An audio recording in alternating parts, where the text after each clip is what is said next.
Josh Hennig here on Game Night on 97.3 ESPN. The NFL Draft is this Thursday night. Coverage begins at 7 p.m.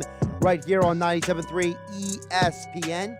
And to get more into the NFL Draft, joining us right now on the Boardwalk on the hotline here on 97.3 ESPN, it is a man you are all familiar with, and he joins us live in virtual living color on Facebook, YouTube, and Twitter. It is Andy McNamara from Sportsnet. Andy, my friend, how you doing today? Oh, Josh, it is draft week, baby. This is Christmas time for NFL fans, especially if you're a fan of a bad team. This is the time where all the hopes and dreams are all in front of you. I love it. I absolutely love draft week. Got the mock draft done coming out on Wednesday on sportsnet.ca. We got mocks. We got all sorts of that. I'm so pumped. How are you? I'm doing well, but I'm going to start with specific players with you because you've been talking on @AndyMC81 about the guys who you think will or will not have an impact, and I got a little beef with you. We're going to hash it out here. All right. You like Zach Wilson over Justin Fields. And go ahead. Yeah, go ahead. Defend yourself. I was going to say, I don't like Zach Wilson over Justin Fields. I think the Jets like Zach Wilson over Justin Fields. If it was me, Justin Fields goes number 2. But I don't think that's how it's going to play out. Right. We all know Zach Wilson's going to. Okay. So, because my problem is, and listen, I think the philosophy of the Jets is completely dumb. And I mentioned this in the last segment. And you tell me what you think of this. You know how people keep talking about how the Eagles haven't had good drafts in the last 5 years? Now, before the last 5 years, before that, they were actually better. Well, you know who was here for about 5 years? Joe Douglas. You know who's now in New York Jets? Joe Douglas. You know who Joe Douglas is drafting? A guy who's had 2 injured shoulders in college and made the same throw in a pro day that Sam Darnold made in a game last year. So, is Joe Douglas really that good of a GM, or were we all sold a bill of goods about the football guy being so smart? Well, I think we're going to find out. Josh. And that's a great point you bring up. And just some organizations, they go in long ruts. The shirt I'm wearing, they're out of that rut, but they were in a 20-year rut. And sometimes it takes whatever the shakeup is. You trade Sam Darnold away. Okay. I understand. I think it's the best thing for Sam Darnold to get out of New York.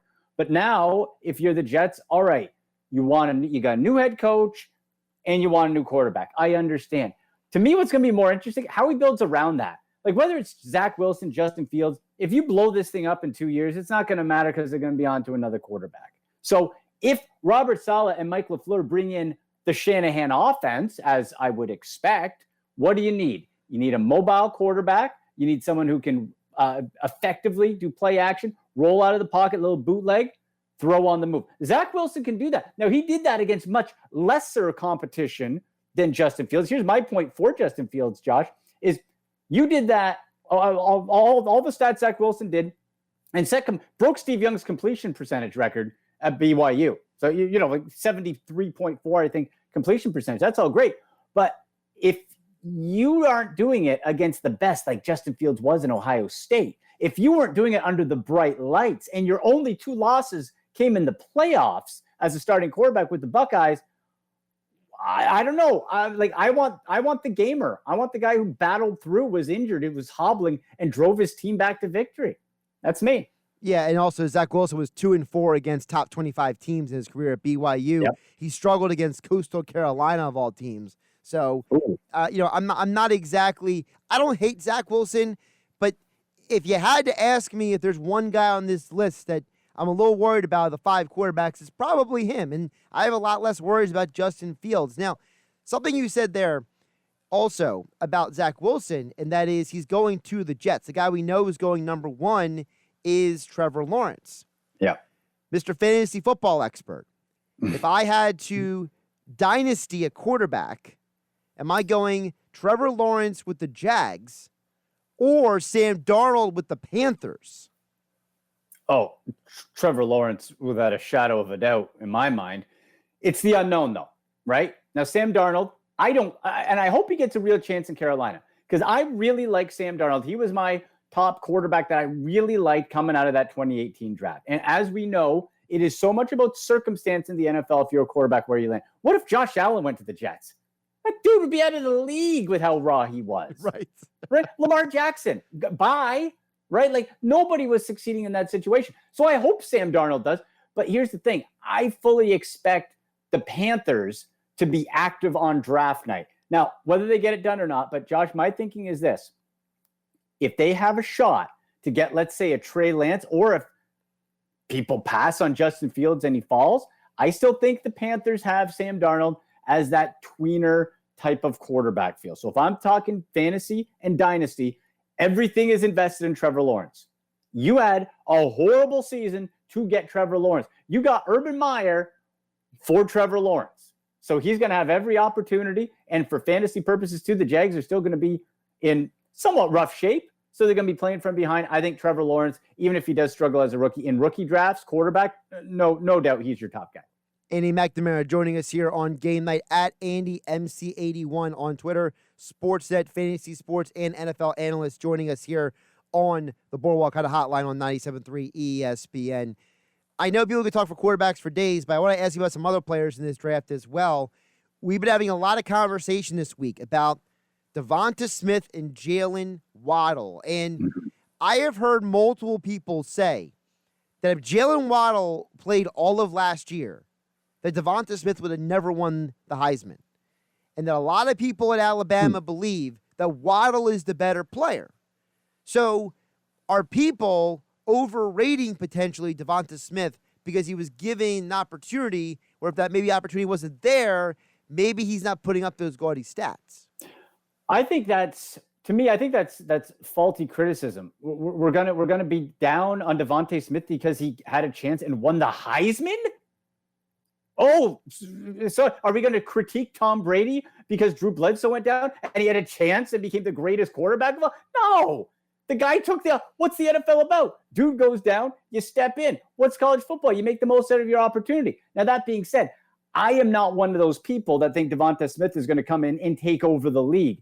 I know there can be examples of Tyreek Hill and other slight guys, but Josh, that 170-pound frame, which is rake thin. Like, you're not bulking up here, man. You're not going Triple H and adding the bulk afterwards here. Like, it's just not there. So to me, I think that both can be, if you talk fantasy or real life, both can be super effective if they're used properly. Now, straight away, I think Jalen Waddle's best value comes in PPR because possession guy. Now, I have him mocked going to the Detroit Lions with Jared Goff. And I think that's a perfect type of spot because you can put Waddle in the slot day one.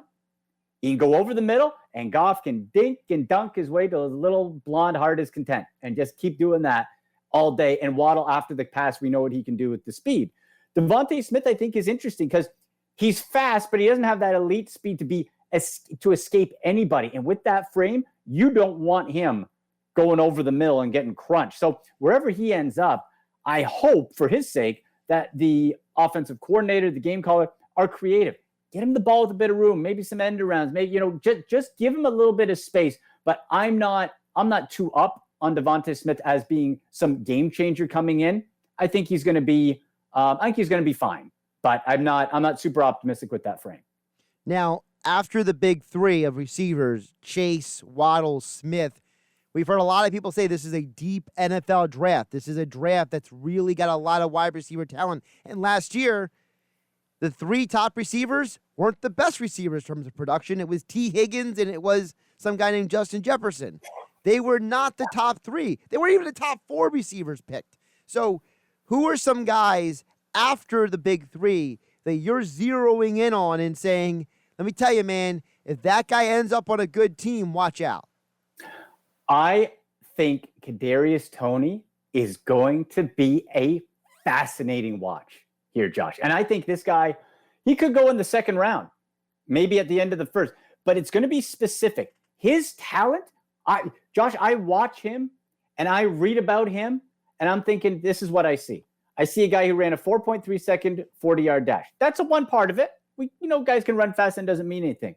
But the quick footwork, those ankle-breaking moves, the little stutter step, boom, boom, boom, that's where he can really thrive. And what I liked about him is in college, you can put him outside, you can put him inside, you can put him in the backfield, you can run some cool little fancy gadget plays. I want him to go to a place You know what? I would love for him to go to, let's say, the Green Bay Packers and give Aaron Rodgers an actual toy, because Devontae Adams is good. Give him a little mix and match tool type of thing. Heck, Tony would look pretty good in Philly, I think. You give some razzmatazz, can we give your quarterback some legit weapons to work with, please? Here's what I'm going to push back. Okay. I don't like Jalen Reagor. I don't. That's fine, but they still have Dallas Goedert. Okay, and he's in fantasy and in real life, he is a top 10 at worst tight end. And I think that Travis Fulgham showed you for 5 games he can be something. He didn't finish the year because Doug Peterson was so loyal to Alshon Jeffrey, he just told Fulgham to sit on the sideline. And now you're bringing in a coach in Sirianni whose entire coaching history is with receivers. And Shane Steichen's history is coaching receivers. And you have all these guys who are coming in, all their expertise is getting the most out of receivers. I'm not saying don't draft a wide receiver, but I'm not desperate. You know what I mean? Like, I'm not like, oh, what are we going to do? Because who led the team in targets last year? Greg Ward. He had 79 targets last year. Do you know Justin Jefferson had almost 60 more targets last year in the Vikings offense? So the Eagles offense was so poor that the best receiver had 79 targets last year. I just feel like this offense, even if they don't draft a receiver in the first round, it's got to be better by just the fact of how low they're starting at. And that's why if they got somebody like Tony, who's still very raw, like he was a converted quarterback from high school and took some time to develop. If you have a wide receiver whisperer, I think that would be tremendous. Another guy you can look at too, Rashad Bateman.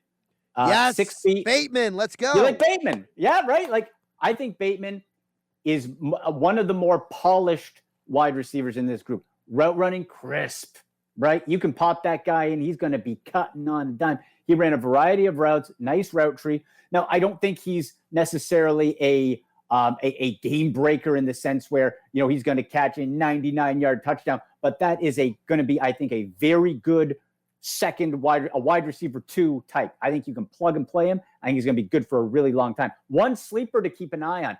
In a class, Josh, I don't know if you noticed, but unlike the last couple of years where you had like the Chase Claypool, DK Metcalf, Justin Jefferson, tall, oak-like figures, a lot of smaller guys here, 6 feet, 5'11", guy Nico Collins, okay? Yes. He's 6'4", I got it ready, 6'4", 215, and this is somebody where I think if you look at who, again, is raw, he's going to be going maybe 5th round-ish, maybe 4 to 6.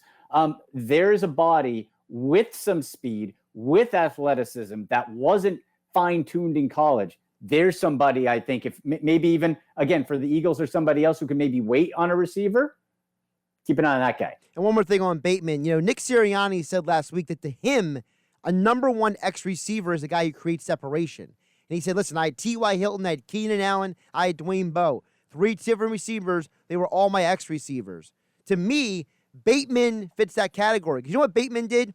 He was double and triple covered. He played with a mediocre quarterback, and somehow he was still getting receptions and touchdowns. So to me, that sounds like a guy that fits what Sirianni is looking for because he's getting that separation. You mentioned Tony. That's the guy who gets separation. Now, a guy who shouldn't be on the Eagles' radar because I don't think he fits what the Eagles need, but a guy who screams Patriots, Bucks, Chiefs, Rondell Moore.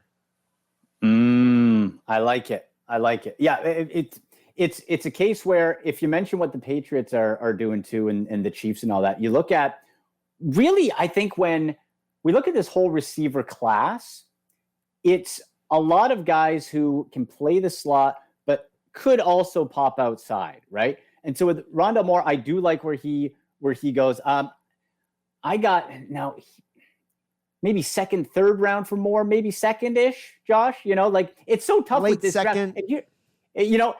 Here's the thing. Overall, if we're looking at this draft class, I think this draft, more so than any other, we're going to see some 1st round and 2nd round busts, and we're going to see some incredible steals late because so many players opted out or seasons were cut short. So a lot of this tape defense too, you're looking at guys' seasons from 2019. Okay, well, that was good. he didn't do anything last year or 1 year starter. So I think the evaluation process is going to be very interesting to see how we come out of this and we look back in this draft 2 to 3 years from now. Because with so fewer games in a lot of cases, you're going to find some gems. So the scouting departments this year are more important than ever, man. It's going to be very interesting. All right, let's take care of some business before I let you go. DraftKings Sportsbook, your favorite one, like one that you're looking at and you're saying, this is such amazing value, I can't pass it up right now, is what? Well, when we look at the DraftKings Sportsbook, and they got prop plays for the draft for those to go on it. So that can make the draft even more fun. If we're looking at, my favorite, because you can pick odds on top 1 to 3, top 5, top 10, top 32, team's first round pick, position of team's first pick. Let's see. There's basically just, I was looking at the other day, there's way more options than absolutely is necessary. You get lost going through it. Honestly. You get lost on it, right? Now, top 5 pick, you know what? Top 5 pick, Kyle Pitts at minus 225. I think he goes to the Falcons at 4. I might take that. That might be one that I like there. Well, even if you go to the Falcons, he might go to the Bengals at 5. He could go to the Bengals. Now, if I'm Cincinnati, real quick on Cincinnati, this has been driving me nuts. And listen, I'm a Browns fan. Cincinnati, you can burn to the ground for all I care as far as your football team.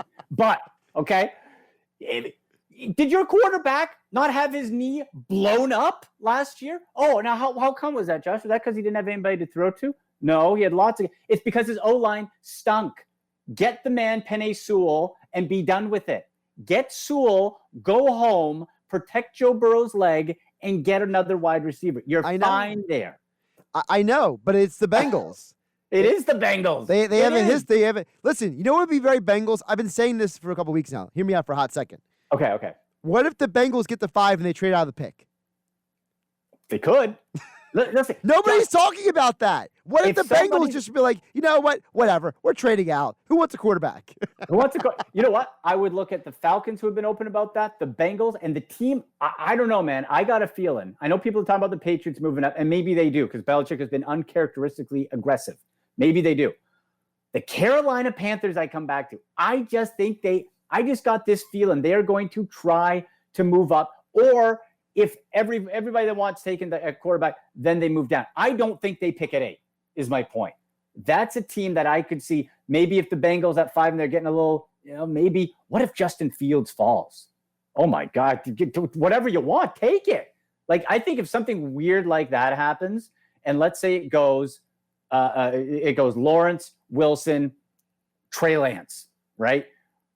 And you got Mac Jones and Justin Fields sitting up there, then I think we start to see things get a little crazy. If it goes Fields, Lance is a bit of a project, and I think he needs to really truly sit for a year, but with the upside talent. Josh, I want to get your thoughts. Like, I just do not understand the Mac Jones hype. If he goes 3, I've committed on my Sunday show on Sportsnet. If the 49ers draft Mac Jones, I am going to get trending, #fire Kyle Shanahan. That would be the worst pick since Daniel Jones as an overrated, overdrafted quarterback. Mac Jones is Andy Dalton and Derek Carr at best. I could argue that Ian Book out of Notre Dame, who's going to be a 6th-round pick, not quite as good as an arm, is going to be on par or a little bit less than Mac Jones. Mac Jones is overrated. Okay, so here's the thing. I understand where you're coming from. And yes, I've heard multiple people on and off the record say that Mac Jones' biggest problem is that he's not very good at driving the ball down the field. He doesn't have that elite arm strength to drive it. He's a statue there, too. Well, I think it's a little overrated because he ran a better 40 time than Josh Allen. So, I think that part's a little exaggerated. Is he going to use it? Yeah, okay. Right, is he going to use it? The thing with Mac Jones is Kyle Shanahan's best 2 quarterbacks in his coaching history were Matt Ryan and Kirk Cousins. And both of them, they're not exactly athletic. He likes the quarterback who, what they call, I heard this term from Greg Cosell from NFL Films. They win the play before the snap. Now, I'm not saying Mac Jones is the right guy for Kyle Shanahan. If I'm Kyle Shanahan, I take Trey Lance and I have it a day. All right? But I understand why he's in the conversation because Kyle Shanahan probably just sees Matt Ryan 2.0 and is salivating, and he won an MVP with that guy. But why trade up for him? Could you not have stayed put? To me, if San Francisco was just where they were or moved up like one spot for Mac Jones, okay. I wouldn't like it, but I could understand. You gave up that capital for Mac Jones? Like all those other guys you met, not Matt Ryan, but like Kirk Cousins, what was he, 4th round pick? Like you can find those guys later or wait on it. I would just be absolutely flabbergasted if you gave up on the athletic and just athletic ceiling and possibilities of Justin Fields, or to be patient, Trey Lance, who can sit. I would just be shocked. It could very well happen, but Josh, I think if it's that, you traded up all that stuff for next to nothing. And maybe it's because they're going to trade Jimmy Garoppolo for a 2 to Belichick later on, and they get it back. Maybe that's the plan. All right, before I let you go, I need you to tell me about the Ultimate Fantasy American Football League. Baby. Josh, okay, listeners, listen, okay? UFFsports.com, Ultimate Franchise Fantasy Sports.com. I'm the head of football operations. We're starting a new league, as Josh just said, at UFAFL_UFFS on Twitter. Just follow me. I'll give you the link. We are taking Dynasty football, Josh, to a new level, and it's involving player NFTs, which are super hot, the non-fungible tokens, cryptocurrency. That is combining investing and fantasy football. And here's why. On the fantasy side, it's Dynasty football, Josh, but hey, you know what? Offensive linemen are going to be included. Full special teams, 53-man rosters. You're going to be operating your fantasy team. This isn't for Billy at the water cooler who forgets to set his lineup. This is for intense people on the hockey side. We have it going, Josh. On the hockey side, they've hired staffs. Craig Button from the NHL and assistant GMs are working with franchise owners to build teams. So on the football side, you're getting everything, active game day, salary cap. It is going to be the realest thing to actually owning an NFL franchise. Prize pools on the NHL side are $50K.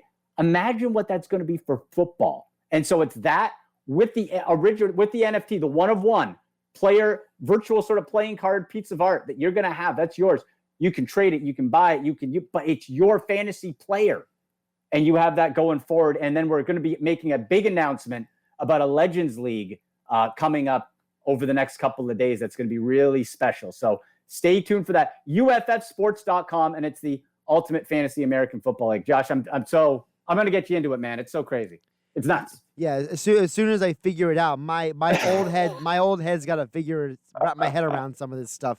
He is Andy McNamara, Sportsnet, Andy MC81. The mock draft drops tomorrow, right? Yes, on sportsnet.ca and on Twitter at AndyMC81.